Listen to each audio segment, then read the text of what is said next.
সুমাইয়ারে মারছি, জীবন দিছে, ইমান দিছে না। তোরে তো এখন মায়ের দিছি না। তোরে যখন সাইজ করুন তখন তুই কালেমা ছাড়তে, তুই তো সাইজই করছিস না। তোর তো ফিডা খালি শুরু করো, বন্ধুরা এর হুমকি দিতে তোরে ফিডা, তোরে সাইজ কইরাম।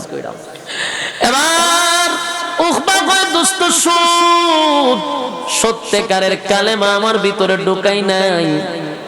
সত্যিকারের কালেমা যারা একবার ভিতরে ঢুকাইছে, বন্ধু বানানোর ক্ষেত্রে খুব সাবধান। এর যুবক ভাই, উকবার বন্ধুগুলো ছিল মারাত্মক ডেঞ্জারাস। এই বন্ধুর কারণে উকবা তো নষ্ট এমনি ছিল, আরো নষ্ট হইছে। সব দিক দিয়া বন্ধু জড়িত। আপনারা যদি ইতিহাস পড়েন, ফেরাউনের ইতিহাসও যদি পড়েন, ফেরাউন ধ্বংসের একমাত্র কারণ হলো ফেরাউনের বন্ধু।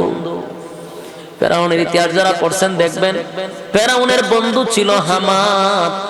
হামাইন্না কিন্তু ফেরাউনের বুদ্ধি দিয়া দিয়া খুদা পর্যন্ত বানাইছে। ফেরাউন্না কইছেন, আমি যে খুদা হইতে চাই, আমার তো মানুষে ফিডাইব। হামাইন্না কয়, কোনো ফিডা ফিডি নাই, তোরে খুদা বানানোর দায়িত্ব আমার। কে কয়? বন্ধু কয়, তোরে খুদা বানানোর দায়িত্ব আমার। শুধু কর্মসূচি এখন থেকে শুরু কর, প্ল্যান শুরু করে দেখ। তাহলে ফেরাউনকে ধ্বংস করছে বন্ধু হামান। আর রাসূলের যুগে আবু জাহেলের কিছু বন্ধু গ্রুপ ছিল, তারা বন্ধুর জীবন ধ্বংস করছে।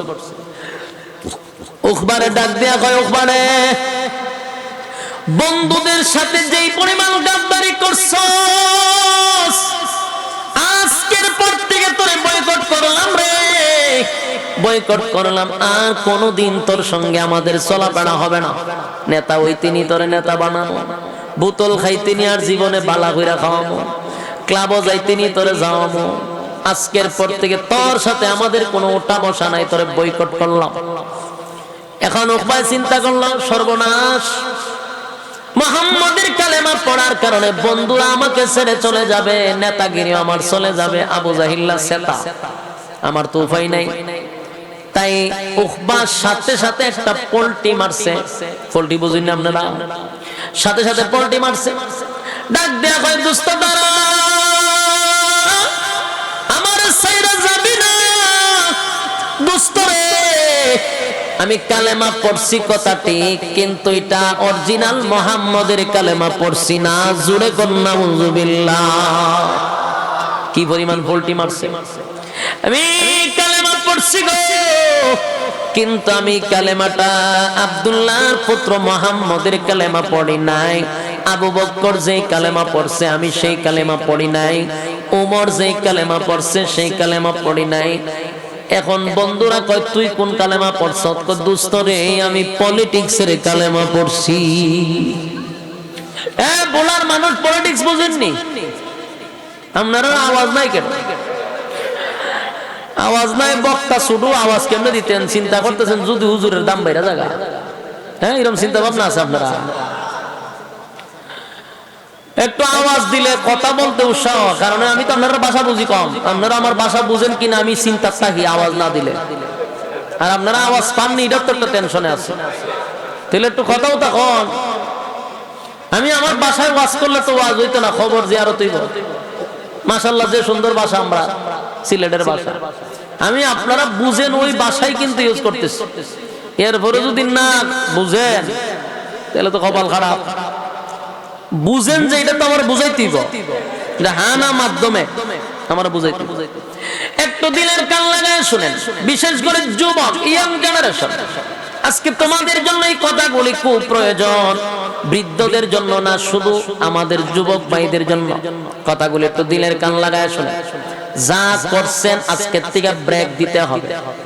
যার তার সঙ্গে বন্ধুত্ব হবে, যারে তারে বন্ধু বানানো যাবে। যুবক ভাই, উকবা ডাক দিয়ে কয়, কালেমা পড়ি নাই, সাথে সাথে পল্টি মারছে। আমি কালেমা পড়ছি গো। কিসের কালেমা পড়ছ? কয়, আমি পলিটিক্সের কালেমা পড়ছি। কয়, সুরা পলিটিক্সের কালেমা কি? কয়, দোস্ত শোন ভালো করে, আব্দুল্লাহর পুত্র মুহাম্মদকে আমি দাওয়াত দিয়ে নিয়ে আমার বাড়িতে খাওয়াইছিলাম। খানার টেবিল থেকে দাঁড়ায় কয় খাইব না। কেন খাবে না? কয় সে বলতেছে আমি মূর্তি পূজারী, সে পয়গম্বর, মূর্তি পূজারীর ঘরে খানা খাবে না। দোস্ত তোরা ক এই মজলিস থেকে যদি আব্দুল্লাহর পুত্র মুহাম্মদ উঠে যায় রে, সমাজের মধ্যে আমি মুখ দেখাইতে পারবো না, সবাই আমার মুখে তুতু দিবে। তাই বাঁচার জন্য আব্দুল্লাহর পুত্র মুহাম্মদের কালেমা পড়ে ঈমান আনছিলাম। এটা আমার পলিটিক্সের কালেমা ছিল। নাউজুবিল্লাহ। কি পরিমাণ সিটার চিন্তা করেন ফল্টি লইছে। এ যুবক ভাই, উখবার বন্ধুগুলো ছিল ডেঞ্জারাস, মারাত্মক, এর থেকে বেশি শিয়ানা। বন্ধুগুলা ডাক দেয়া কয় দোস্ত রে, এত সহজে তোরে আমরা বিশ্বাস করতে পারি না, কারণ তুই বন্ধু মহলের সাথে বেঈমানি কইরা লাইছস, সুতরাং তোরে এত সহজে বিশ্বাস করা যায় না। আমরা জানি আব্দুল্লাহর পুত্র মুহাম্মদের কালেমা যে পড়ছে, কালেমা যে একবার পড়ছে জীবন চলে যেতে পারে, কিন্তু ঈমান ছাড়তে পারে না। এটাই এমন এক শক্তিশালী জিনিস, জীবন ছাইরা দেয় কিন্তু ঈমান ছাড়ে না। আবু জাহিল ডাক দেয়া কয় দোস্ত শুন, আমি সুমাইয়ারে মারছি রে। সুমাইয়া একটা মহিলা, এর ঈমান এত শক্ত ছিল, জীবন দিয়া দিছে, ঈমান দিছে না। তোরে তো এখনো ফিডাই দিছি না, মায়ের দিছি না, তুই কালেমা ছাড়লে কেমনে? কথা বুঝতেছেন আমার? হয় আমি সুমাইয়ারে মারছি, জীবন দিছে, ঈমান দিছে না। তোরে তো এখনো মায়ের দিছি না।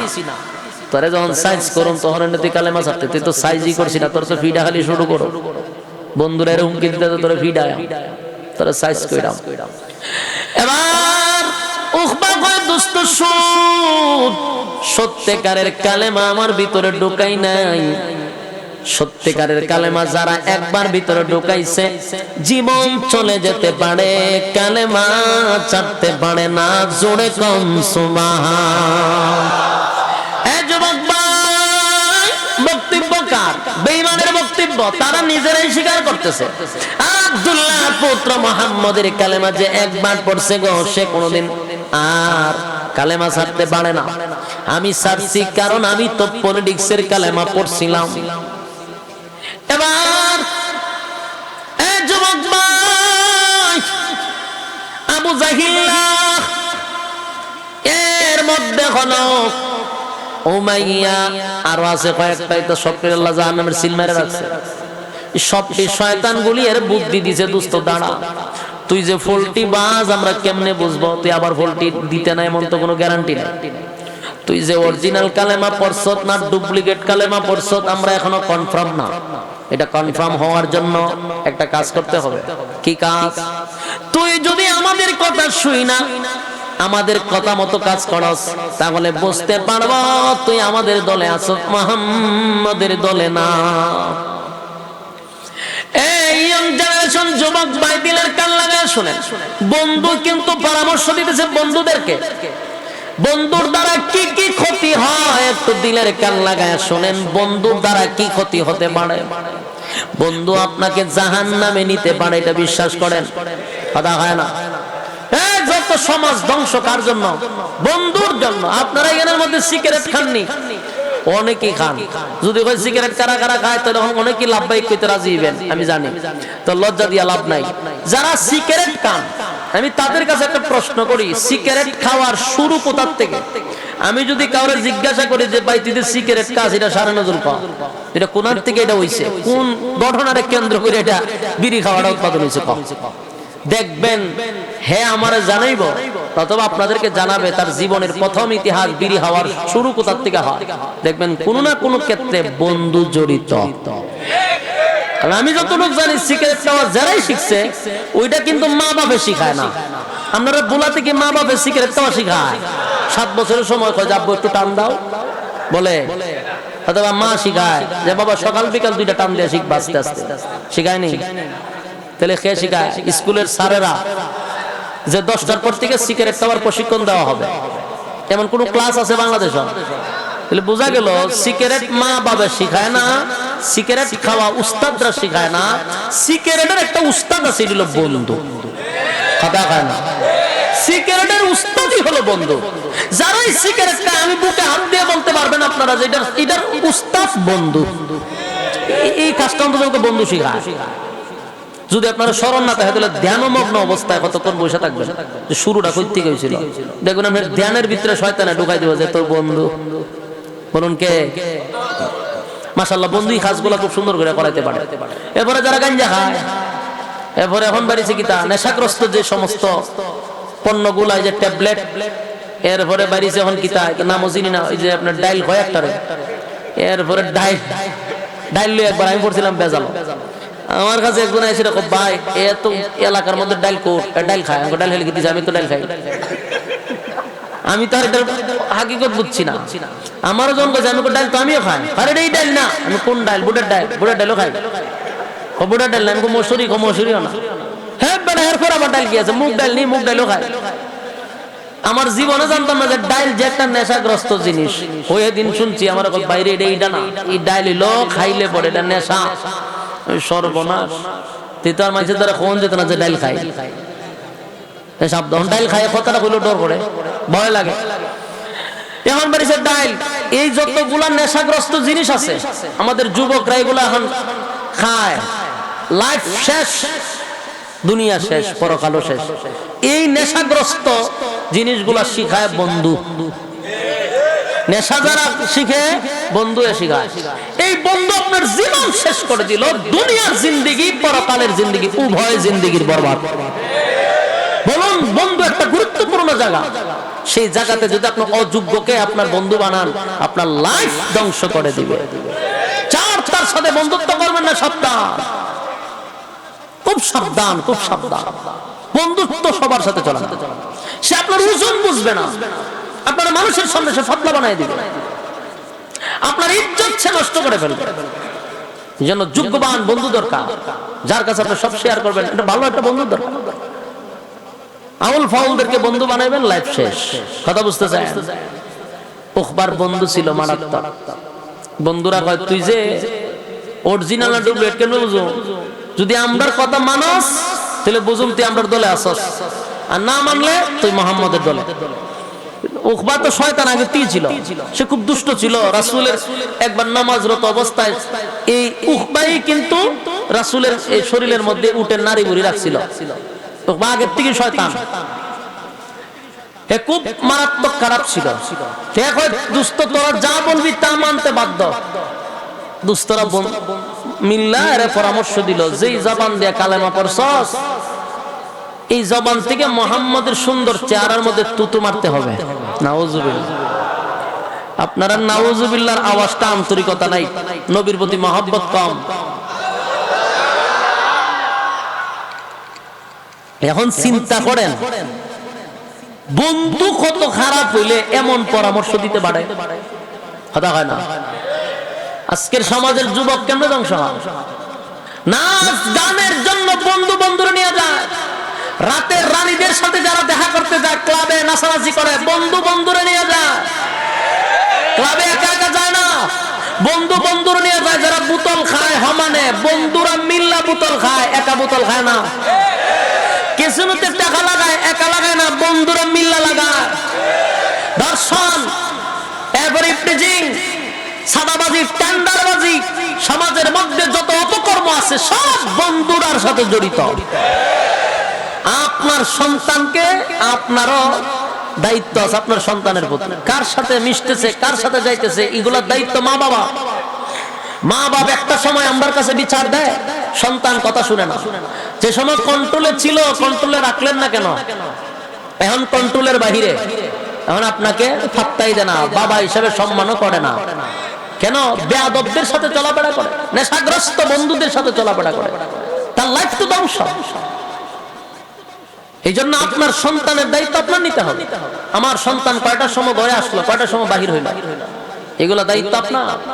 আমাদের দেশে দেখবেন, আমার মুর্শিদও মাঝে মধ্যে যায়, প্রশাসনের লোক গিয়া মাইকেটা লইয়া কয় মাদক মুক্ত পরিবেশ আমরা গড়ে তুলতে হবে। কি বক্তব্য দেয় ইমাম সাহেবের মিম্বরের সামনে কারিয়া। মাঝে মাঝে মেজাজটা গরম হয়, কিন্তু কইতারি না, কারণ হইলো বিপদে তো আমরা আছি, সব কথা তো আর কইতে পারি না। বেটা কিয়ামত পর্যন্ত এরকম বক্তব্য দিতে পারবে, মাদক মুক্ত হবে না। সুরে কয় চুরি কর, আর গিরস্ত্রে কয় সজাগ থাক। কথা বুঝতেছেন নি? মাদক মুক্ত হইতো, মাদক কর্তৃক আসে, এই ট্যাবলেট কর্তৃক আসে, বাংলাদেশে তো উৎপাদন হয়, কথা কয় না। এটি যেখান থেকে আসে ওখান থেকে আসার সুযোগ দেয়, আর বাংলাদেশ আসার পর খাইস না, এটা বাউতাবাজি সারানোর দরকার।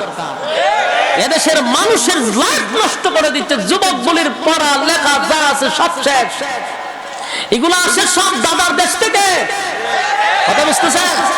কেমনে? আমার বাড়ি একবারে বর্ডারের কাছে, আমার বাড়ি হইলো হবিগঞ্জ, পাশে হইলো চা বাগান, আমার বাড়ির থেকে চা বাগান শুরু। চা বাগানের সাইডে দিয়ে আমার বাড়ির থেকে ওই দাদার দেশের আলু দেখা যায়, এরকম লাইট দেখা যায়, আমার বাড়ির থেকে দেখা যায়। ওখানটা বড় বড় এই গ্যাং গলে এইদিকে ঢুকে, মোটরসাইকেল দিয়ে দিয়ে ঢুকে দুমছে, ইটা লইয়া ভিতরে ঢুকে, ঢুকবার সময় কোন সুযোগ দেয়, তাড়াতাড়ি বেড়ে তাড়াতাড়ি বেড়ে। ইটা বাংলাদেশ যাওয়ার পরে এরপরে খাইস না। বিলার সামনে যদি শুটকি দিয়া সামনে লটকায় রাখে, বিড়ালের কিন্তু সবচেয়ে প্রিয় খাবার হলো শুটকি। শুটকিটা যদি আপনি নাকের ধারে দিয়া বলে বিলাই সাবধান, এটা তোর সামনে দিছি ঠিক, কিন্তু খাইবে না, এটার ভাই চাইবেও না, সেপালাই দে, চাইস না। বিলাই এটা কোন ধরনের বিচার আমি বুঝলাম না। তো বুঝোস না? বলে না, তোর সামনে আমার সামনে রাখলেন আমার ফেভারিট খাবার, তা আমার কোনটা ধরতাম না, ধরলে জিয়াল দিবেন, ফাঁসি দিবেন, ঘটনা কিতা? তখন বিড়ালে তো বাসা নাই, হের বাসায় কয় এরকম আইন দে জুতা দা দেই আমি। বিড়ালে কয় এরকম আইন যারা করছে এরার কপালে জুতা দা মারি।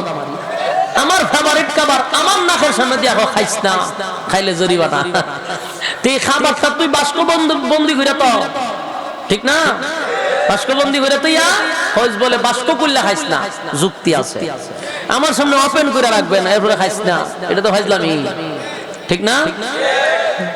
এই সমস্ত নেশাগ্রস্ত জিনিস ওপেনে আনে, এরপরে খাইস না, খাইলে কিতা করবেন? খাইলে সাইড দেওয়ালের ভিতরে বন্দি করে তো বেটা, এটা তুই ডুবলে দিতে আসলে না। এই খাস এই সাইড দেওয়ালের ভিতরে যাওয়ার আগে তো এই জিনিসগুলো তো ভিতরে ঢোকার জন্য নিষেধ করা দরকার ছিল। যে গেট দিয়ে আসে ওই গেটের লোক রাখার দরকার ছিল, ঠিক না? সব উল্টা পাল্টা। এজন্য আমরা উলামায়ে কেরাম আপনাদেরকে সবসময় ভালো পরামর্শ দিই, আপনার সন্তানদেরকে আপনার মোটের মধ্যে রাখবেন, বাজে বন্ধুদের সাথে যেন চলাফেরা না করে। কথা বুঝতেছেন? এবার শুনেন, উকবার বন্ধুগুলা তো এমনি হলো দুষ্ট, আবার কেমন একটা বুদ্ধি দিছে চিন্তা করছেন। কই যেই জবান দা কালেমা পড়ছস, ঠিক ওই জবান দিয়া আব্দুল্লাহর পুত্র মুহাম্মদের সুন্দর চেহারার মধ্যে যদি তুই তো মারতে পারস, নাউজুবিল্লাহ, তাহলে আমরা বুঝবো তুই আমাদের দলে আছস, আমরা খুশি হয়ে যাব। কেমন বন্ধু, এর পরামর্শ দিস। হ্যাঁ, কিন্তু এরকম চিন্তা ভাবনা করছিল না, কিন্তু যে বন্ধুর সাথে চলে, হয়তো দোস্ত আমি রাজি, নাউজুবিল্লাহ, হ্যাঁ আমি রাজি। কেন রাজি? গদির জন্য, চেয়ারের জন্য, পলিটিক্সের কালেমা পড়ছে তো। এই গদির জন্য মানুষ সব করতে পারে, সব উকবাই যেটা করছে সব করতে পারে মানুষ। উকবাই আমি রাজি।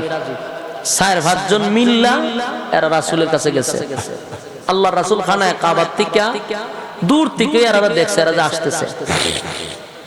রাসূলের ভিতরে তো মায়া মহব্বতের অভাব নাই, রাসূল একেবারে দরদ মাকা দিল নিয়া রাসূল উঠে দাঁড়ায় গেছে, দাঁড়ায় আস্তে আস্তে এদের দিকে আরো আগায় যাইতেছে। আল্লাহর হাবিব মনে করছে গতকালকে কালেমা পড়াইছি, মনে হয় গো বন্ধুদেরকে লইয়া আজকে সবার সামনে কালেমা পড়বে। নবী ভাবছে একটা, তারা করতে আসছে আর একটা। আল্লাহর হাবিব ভাবছিল হায়রে নেতারে কালকে কালেমা পড়াইছি, আজকে নেতায় আরো 5 জন নেতা নিয়ে আসছে, এরা যদি কালেমা পড়ে গো ইসলামের শক্তি বেড়ে যাবে, কারণ নেতায় কালেমা পড়লে ইসলামের শক্তি বাড়ে। কারণ হযরত ওমর আল্লাহর কাছ থেকে নবী উমর রে ছায়া আনছে, সুবহানাল্লাহ। খলিফাতুল মুসলিমিন হযরত ওমর ইসলাম ধর্ম গ্রহণ করার পরে ইসলামের শক্তি বাড়ছে না কমছে? অনেক গুণে বেড়ে গেছে। ওমর ইসলাম ধর্ম গ্রহণ করার পরে প্রকাশ্যে নামাজের অনুমতি আসছে। সুবহান। হযরত ওমর বলেন, হাবিব আমি ওমর কালেমা পড়ছি গো, আর আজকে আপনি লুগাইয়া নামাজ পড়বেন, এটা তো হতে পারে না। আমি আপনারে ওয়াদা দিলাম আজকে থেকে আপনি প্রকাশ্যে নামাজ পড়বেন। আল্লাহর হাবিব আমারে অনুমতি দেন, আমি একটা বক্তৃতা দিব। হযরত ওমর তরবারি লইয়া জোরে জোরে বক্তব্য দিতে লাগলো। মক্কা নগরীর কুরাইশ বংশের লোকেরা এবং যত লোক আছে সবাইকে আমি সাবধান করে দিলাম, আমি উমর ইসলাম ধর্ম গ্রহণ করছি, প্রকাশ্যে নামাজ হবে। পারত যদি কেউ বাধা দিতে, কার সন্তান এতিম করতে চাস আমার তরবারের কাছে আয়, কার বিবিকে বিধবা বানাইতে চাস আমার তরবারের কাছে আয়। এবার আবু জাহিল ঘর থেকে কয়, সব বনাছে তোমার বক্তব্য কে দেরে আমার এলাকায়? আবু জাহিল ঘর থেকে বাইরে গিয়া দেখে উমর বক্তব্য দেয়। উমর রে দেখে আবু জাহিল পিছন দিকে না চাই একটা দৌড়দা করে গেছে। আপনারা দেশ কুত্তায় খাদ্য লাগতে দেখছেন নি? কুকুরে দেখছে, দেখার মধ্যে খালি দেখলেই তোরা কিছু শিখেন। কুত্তায় যখন খাদ্য লাগে, যার সাথে ঝগড়াটা লাগতো চায়, যেটা একটু সবল, স্বাস্থ্যবালা, বডিবালা, এটার সাথে যখন ঝগড়া লাগতো যায়, যেটা দুর্বল, এটা যখন দেহে এটার শরীর মোটা সোটা দলে খাইয়া লইব, তখন হেন মত কিভাবে হয় জানেন না? তখন দেখবেন দুর্বল কুকুরটা আস্তে করে লেঙ্গুরটা তার দুই ভাবের নিচে তার ঢুকা। দেখছেন কিনা জানি না, আমি নিজে দেখছি। দুইটা পায়ের নিচে দিয়ে লেঙ্গুরটা ঢুকাই দেয়, ঢুকাইয়া এইভাবে কাইতে গ্যাগ গ্যাগ করতে বিজলি দেয়, বিজলি দিয়ে আস্তে আস্তে আস্তে করে আজকে একটা দৌড় মারে। ঠিক নেই? এর দ্বারা বোঝা যায় বাবা তোর শরীর মরিল দিকে বুঝা লাইছি যে দললে আমার ছাড়তে না, তাই আগের থেকে লেজটারে পায়ের নিচে নিয়া এরপরে দেখা হইয়া একটা দৌড় দেয়।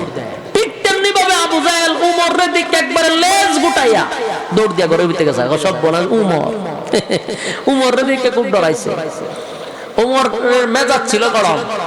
ইসলামের অনেক উপকার হয়েছে উমর আসার পরে। খলিফাতুল মুসলিমিন হযরত উমরের শয়তানে ভয় পাইতো, এমন মেজাজ গরম ছিল, আর এই মেজাজটা আল্লাহর কাছে পছন্দ ছিল। সুবহানাল্লাহ।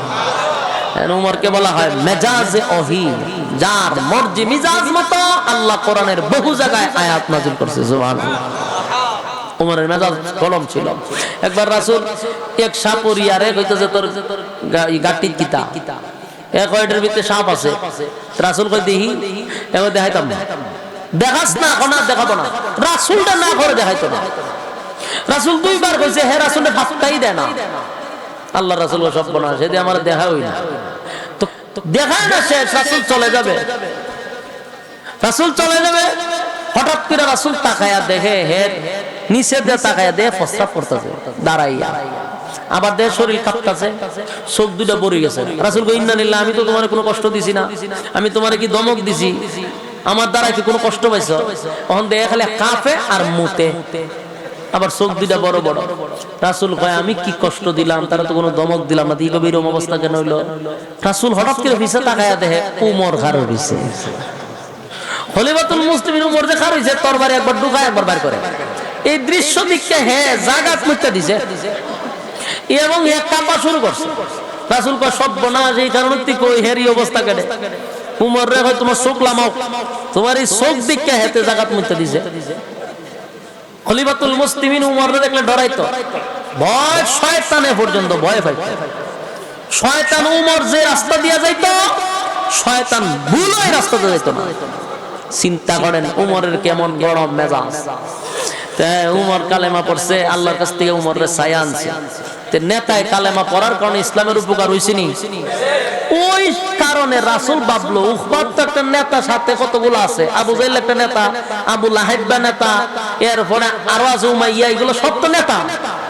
তিনটি যদি আমার ইসলামের পক্ষে চলে আসে তো আমার আর কোনো সমস্যা নাই। রাসূল দিল মাথা দরদ লইয়া রাসূল উচ্চা এদের দিকে আগানো শুরু করছে যে এরা আমি একটু সম্মান দিয়া রানি। সুবহানাল্লাহ।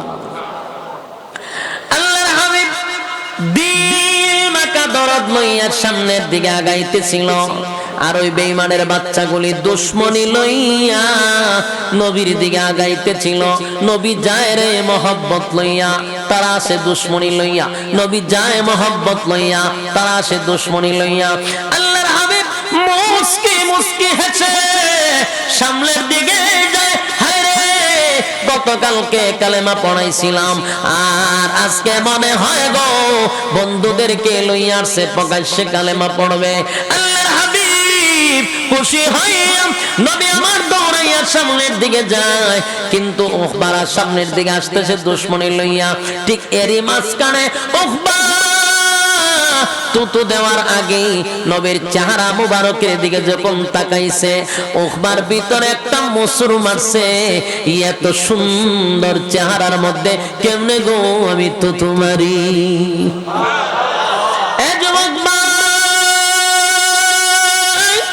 আল্লাহর হাবিবের চেহারা কত সুন্দর, এত সুন্দর চেহারার মধ্যে কেমনে গো তো মারবে? উকবার ভিতরে একটা মোচড় মারছে।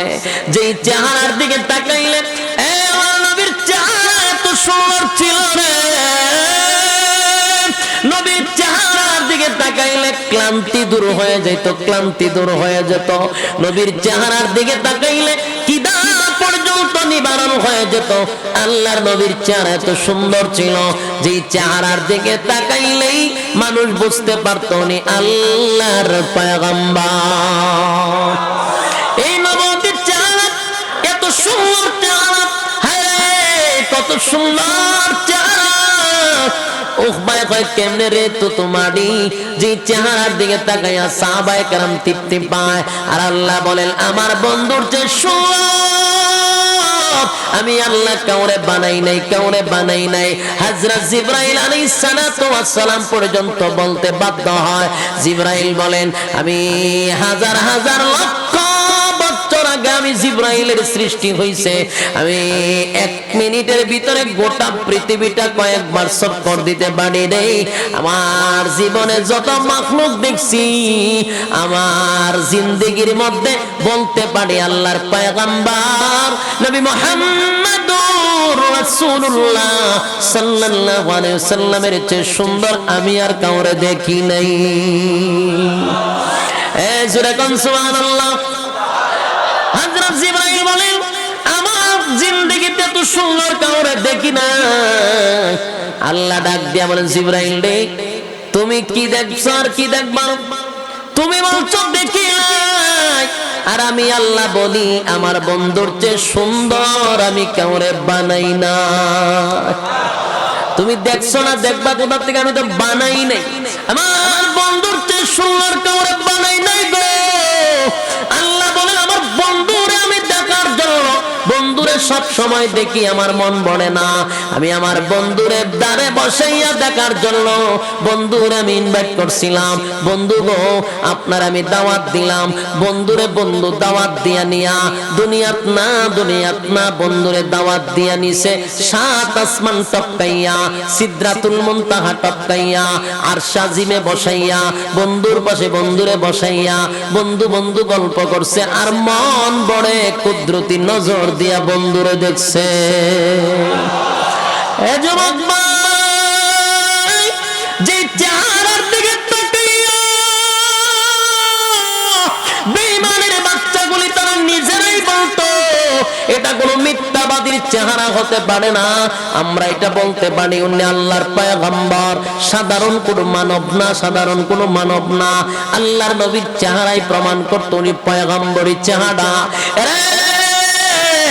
এত সুন্দর চাঁদ কেমনে গো উকবায় তো তোমার বে কেমনে বাড়বে? চেহারা দেখে উকবার ভিতরে মোচড় মারছে। ঠিক এই মুহূর্তে আল্লাহর হাবিব সামনের দিকে আগায়া গেল, সামনের দিকে আগায়, সামনের দিকে আগাইয়া নবী মুস্কি মুস্কি হাসে। নবীর ভিতর তো ছিল আরেকটা, মনে হয় কালেমা পড়ার জন্য আসছে। তাদের ভিতরে ছিল দুশমনি। এ যুবক দুশমনি লইয়া বেঈমানের বাচ্চাগুলি নবীর সামনে হাজির। আর আল্লাহর পয়গম্বর দিল মাকা দরদ লইয়া তাদের সামনে হাজির হইছে। নবী ডাক দিয়া বলেন, ওহ বাবা গতকালকে কালেমা কালেমা পড়াইছিলাম, আজকে কি আবার বন্ধুদেরকে লয়ে আইছত কালেমা পড়ার জন্য? নবী মুস্কি মুস্কি হাসতেছিল আনন্দে। ঠিক এই মুহূর্তে উকবা বলে, না, কালেমা পড়ার জন্য আসি নাই, কালেমা ফেরত দেওয়ার জন্য আসছি। জোরে কর নাউজুবিল্লাহ।